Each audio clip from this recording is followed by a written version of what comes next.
म्हणजे ज्याची जास्त टक्केवारी ते लय हुशार असं समजल्या जाते, मात्र असं काही नसतंय. प्रत्येक जण वेगवेगळ्या क्षेत्रामध्ये वेगवेगळ्या विषयामध्ये पारंगत असू शकतो. आता एखादा 10वी नापास असला तर तो मंत्री व्हालाय, एखादा 8वी नापास असतो तो व्यापारामध्ये इतका मोठा बनतो कारण त्याच्यामध्ये ते गुण असतात. एखादा 7वी नापास असतो मात्र तो शेतीमध्ये इतकी क्रांती करतो की त्याचं नाव मोठं होत असते. आता तुम्ही बघत असताल या राजकारणामध्ये हे मोठाले मंत्री होतात, आमदार होतात आणि यांच्यासाठी पीए म्हणून IAS IPS असे अधिकारी असतात, म्हणजे मोठमोठे जास्तीचे शिकलेले.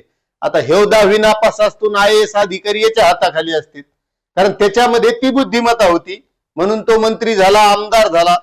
तसं आज आपण नुसत्या मार्काला महत्व देतो, मात्र यामध्ये बऱ्याच पालकांच्या काही चुका आहेत की बापायला काय वाटतं की आपल्या ज्या अपेक्षा आहेत, मी जे करू शकलो नाही ते माझ्या पोरानं केलं पाहिजे. मग एखाद्याला वाटतं मी डॉक्टर होऊ शकलो नाही मग पोरग डॉक्टर झालं पाहिजे, एखाद्याला वाटतं मी इंजिनियर झालो नाही मग पोरग इंजिनियर झालं पाहिजे. अशा अपेक्षा बापाच्या असतात, पण बाप हे कधी ध्यान देत नाही की आपल्या पोराला काय जमतंय, त्याला काय येतंय, त्याची काय आवड आहे.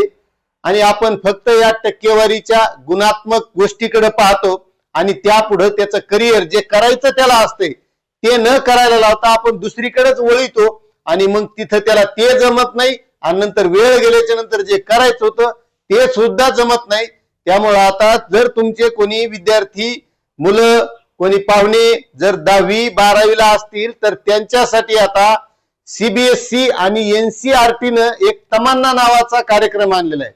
आता तमन्ना म्हणजे काय तर एक लक्षात घ्या, त्याचं नाव आहे तमन्ना.